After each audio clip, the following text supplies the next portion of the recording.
A series RLC circuit has a resonant frequency of F naught if all the circuit elements values are doubled, then new resonant frequency will be.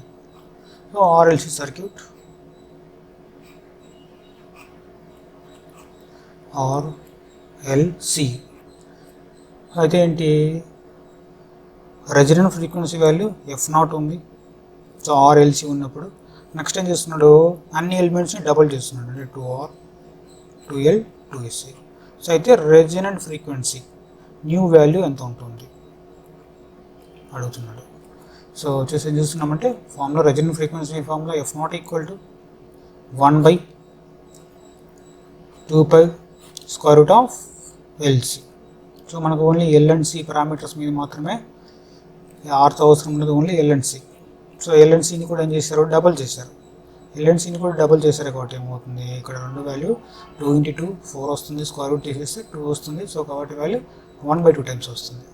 లేదు in case మీరు normal form వేలే వేసుకోవాలంటే, so FR1/FR2 equal to, so వచ్చేసి ఎలా ఉంది, universal relation కాబట్టి ఏం చేస్తున్నాను, so square root of whole divide by L into C.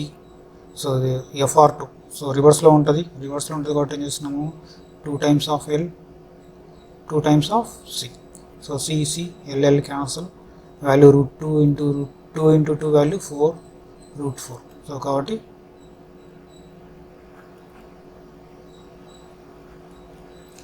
FR1 equal to 2 times of FR2. మనకు కావాల్సింది ఏంటి, FR2 కావాలి, equal to 1/2 times of FR1. So కాబట్టి వచ్చేసి ఏం చేస్తున్నాము, ఇక్కడ 2L చేసాం అనుకోండి, డినామినేటర్లో 4 వస్తుంది, /4 కాబట్టి స్క్వేర్ రూట్ చేస్తే 2 వస్తుంది, వాల్యూ 1/2 టైమ్స్ వస్తుంది. డైరెక్ట్గా సాల్వ్ చేయొచ్చు, లేదంటే మీరు రేషియో చేసుకుని సాల్వ్ చేయొచ్చు. Value option D correct option.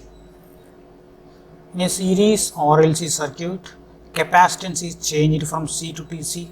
So capacitance value C నుంచి 2Cకి ఇంక్రీజ్ చేశాడు. For the resonant frequency to be remain unchanged, వాల్యూలో ఎటువంటి చేంజ్ ఉండకూడదు, then inductance should be. So L value ఎలా చేంజ్ అవుతుంది అంటున్నాడు. So formula, resonant frequency formula F equal to 1/2π square root of LC. So ఒక value L and C value వచ్చేసి ఎలా ఉంది, కాన్స్టెంట్ వాల్యూ ఉండాలి మనకు. ఎల్ అండ్ సి వాల్యూ వచ్చేసి ఎలా ఉండాలి, కాన్స్టెంట్ వాల్యూ ఉండాలి. ఎందుకు కాన్స్టెంట్ ఉండాలంటే FR ఈక్వల్ టు అన్చేంజ్డ్ అన్నాడు, కానీ ఇక్కడ వచ్చేసి ఏం చేస్తున్నాడు, సిని 2Cకి చేంజ్ చేస్తున్నాడు.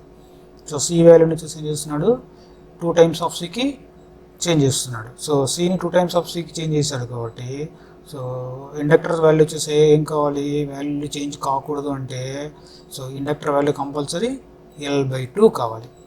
సో L/2 ఏందనుకోండి, అప్పుడేమవుతుంది, 2 క్యాన్సిల్ అవుతుంది, final value same FR value ఉంటుంది. సో కాబట్టి సో రెజొనెంట్ ఫ్రీక్వెన్సీ వచ్చేసి చేంజ్ కాకూడదు అంటే L and C value constant ఉండాలి. ఎల్సి కాన్స్టెంట్ అంటే ఇది 2 టైమ్స్ చేస్తే ఇండక్టర్ చేంజ్ చేయాలి, /2 చేయాలి. సో కాబట్టి ఆప్షన్ సి వచ్చేసి correct option. Next,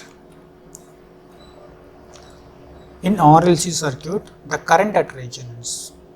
so series and parallel ఇచ్చాడు. సో సిరీస్ రెజొనెన్స్లో మ్యాక్సిమం కరెంట్ ఫ్లో అవుతుంది. సిరీస్ రెజొనెన్స్లో కరెంట్ వచ్చేసి ఎలా ఉంటుంది, మ్యాక్సిమం వాల్యూ ఉంటుంది. నెక్స్ట్ ప్యారలల్ వచ్చేసి దీనికి ఆపోజిట్లో ఉంటుంది, కరెంట్ మినిమం కరెంట్ ఉంటుంది.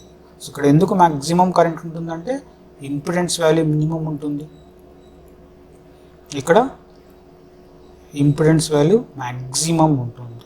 సో కాబట్టి సిరీస్లో మ్యాక్సిమం కరెంట్ ఫ్లో అవుతుంది, మ్యాక్సిమం సిరీస్ కరెంట్. నెక్స్ట్ అలాగే మినిమం ప్యారలల్. సో కాబట్టి ఆప్షన్ వచ్చేసి option A correct option. The shape of curve in series resonant current versus frequency.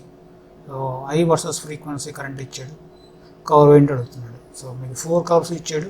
So curve current versus frequency. So ఇనిషియల్గా current value అనేది minimum value ఉంటుంది at low frequencies దగ్గర, ఎందుకంటే Z equal to R square plus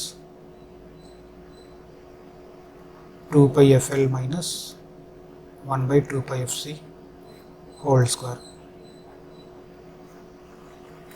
so frequency equal లో ఉన్నప్పుడు capacitive reactance value చాలా high value ఉంటుంది, near to infinity ఉంటుంది. సో కాబట్టి వాల్యూ జెడ్ వాల్యూ చాలా హై వాల్యూ ఉంటుంది, జెడ్ వాల్యూ చాలా హై వాల్యూ ఉంటుంది కాబట్టి కరెంట్ వాల్యూ ఇనిషియల్గా లో కరెంట్ ఉంటుంది. సో నెక్స్ట్ ఫ్రీక్వెన్సీని ఇంక్రీజ్ చేసే కొద్ది ఏమవుతుంది, ఈ పారామీటర్ ఇంక్రీజ్ అవుతుంటుంది, ఇక్కడ ఉన్న పారామీటర్ వచ్చేసి డిక్రీజ్ అవుతుంటుంది.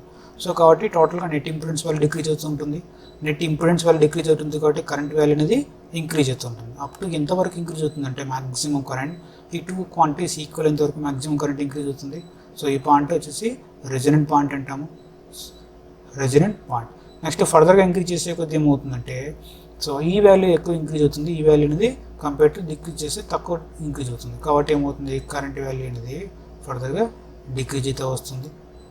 డిక్రీజ్ చేసి ఫైనల్గా at F equal to infinity దగ్గర ఈ వాల్యూ చాలా హై వాల్యూ ఉంటుంది కాబట్టి జెడ్ వాల్యూ ఇన్ఫినిటీ ఉంటుంది, Z value near to infinity ఉంటుంది కాబట్టి డ్రా చేసే కరెంట్ కూడా చాలా లో వాల్యూ ఉంటుంది. సో కాబట్టి ఇనిషియల్గా ఫ్రీక్వెన్సీస్ దగ్గర లో కరెంట్ ఉంటుంది, హయ్యర్ ఫ్రీక్వెన్సీస్ దగ్గర కూడా లో కరెంట్స్ ఉంటుంది, అట్ ఓన్లీ రెజిన్ కండిషన్స్లో మాత్రమే మ్యాక్సిమం కరెంట్ ఉంటుంది. సో షేప్ వచ్చేసి ఎక్కడ ఉంది, option D correct. In a given below circuit at resonance IR is equal to, so RLC మనకు ప్యారలల్ కనెక్ట్ చేశాడు, ఆర్ఎల్సి ప్యారలల్ కనెక్ట్ అయింది. సో ప్యారలల్ కనెక్షన్ వచ్చినప్పుడు సో సిరీస్ రెజొనెన్స్ అనేది అక్కడ కావాలంటే కంపల్సరీ వీటిలో ఫ్లో అయ్యే reactive component of current draw చేసే reactive component of current. So reactive component of current వచ్చేసి ఎలా ఉండాలి, వాల్యూ అనేది జీరో ఉండాలి, వాల్యూ ఉండాలి, జీరో ఉండాలి. So reactive component of current వచ్చేసి ఎలా ఉండాలి, మనకు జీరో ఉండాలి. సో ఫర్ ఎగ్జాంపుల్ ఇక్కడ కరెంట్ ఈ పాత్రలో వెళ్తుంది, సో ఇలా వెళ్తుంది. సో ఈ టూ ఎలిమెంట్స్ వచ్చేసి ఏంటంటే రియాక్టివ్ ఎలిమెంట్స్. సో ఇక్కడ ఫ్లో అయ్యే కరెంట్ వచ్చేసి రియాక్టివ్ కరెంట్ అంటాము కాబట్టి ఇక్కడ ఫ్లో అయ్యే కరెంట్ వచ్చేసి ఎలా ఉండాలి, మనకు జీరో కరెంట్ ఉండాలి. సో కాబట్టి కంప్లీట్గా కరెంట్ వచ్చేసి ఎలా ఫ్లో అవుతుంది, త్రూ రెసిస్టర్ నుంచి మాత్రమే ఫ్లో అవుతుంది. సో ఎందుకంటే అక్కడ టూ పాత్స్ ఉన్నాయి, ఒక పాత్లో జీరో ఉంది, సో ఒక పాత్లో జీరో ఉంది, సో ఓన్లీ రిమైనింగ్ పాత్లో మాత్రమే కరెంట్ అనేది ఫ్లో కావాలి. సో కాబట్టి సో కంప్లీట్ 5 ohm కరెంట్ వచ్చేసి ఎలా ఫ్లో అవుతుంది, త్రూ ఆర్ రెసిస్టర్ నుంచి ఫ్లో కూడా ఆర్ రెసిస్టర్ నుంచి మాత్రమే ఫ్లో అవుతుంది. సో కాబట్టి ఐఆర్ ఈక్వల్ టు ఎంత ఉంటుంది, 5 ఆంపియర్. ఎందుకంటే వీటిలో ఫ్లో అయ్యే current value equal to zero, reactive component of current value అనేది ఇప్పుడు జీరో ఉండాలి. సో వీటిలో ఫ్లో అయ్యే కరెంట్ వాల్యూ జీరో ఉండాలి కాబట్టి ఈ కరెంట్ కూడా వాల్యూ అనేది జీరో ఉంటుంది. సో ఫైనల్గా టోటల్ కరెంట్ వచ్చేసి ఎలా ఫ్లో అవుతుంది, through resistance only. Cell having a resistance of 10 ohm is connected in series with a inductance of 500 and capacitance of 5 farad. The resonant frequency of circuit in radians per second. Radians per second అంటే ఏం కనుక్కోవాలి, omega కనుక్కోవాలి, F కాదు. So కాబట్టి direct ఫామ్లో నార్మల్గా చేసిన ఫామ్లో F equal to 1/2π√LC. So ఇది పక్క పంపిస్తున్నాను, 2πf equal to 1/√LC. So 2πf అంటే ఏంటంటే మళ్ళీ value omega, omega equal to 1/√LC. L value 5, C value కూడా 5 వచ్చాడు. సో 5 × 5 వాల్యూ 1/5 వస్తుంది. 1/5 కాబట్టి value 0.2 radian per second, 0.2 radian per second. So option వచ్చేసి ఏంటి, option B correct option. So నార్మల్గా మీకు ఎఫ్ ఇస్తాడు కానీ ఈ ప్రాబ్లం వచ్చేసి ఏం చేశాడు, ఒమేగా కనుక్కోమన్నాడు. ఒమేగా కనుక్కోమన్నాడు ఎలా తెలుస్తుందంటే ఈ ఇంగ్లీష్ని అబ్జర్వ్ చేస్తే తెలుస్తుంది. ఓన్లీ ఫ్రీక్వెన్సీ అంటే ఫ్రీక్వెన్సీ వచ్చేసి ఇన్ టర్మ్స్ ఆఫ్ హెడ్జ్ ఇస్తాడు, లేదంటే 1/సెకండ్ అని ఇస్తాడు. ఒమేగా ఇచ్చాడు కాబట్టి ఏంటి, రేడియన్ పర్ సెకండ్ వర్డ్ ఇచ్చేసాడు కాబట్టి రేడియన్ పర్ సెకండ్ ఉన్నప్పుడు ఏం చేయాలి, మనం ఒమేగా కనుక్కోవాలి. ఫ్రీక్వెన్సీ కనుక్కుంటే ఆన్సర్ రాంగ్ ఆన్సర్ వస్తుంది. సో కాబట్టి ప్రాబ్లం వచ్చేసి కొద్దిగా కేర్ఫుల్గా మీరు అబ్జర్వ్ చేయాలి. ఎఫ్ అడిగాడా లేదంటే ఒమేగా అడిగాడా, సో దాని బేసిస్గా మీరు ప్రొసీడ్ కావాలి.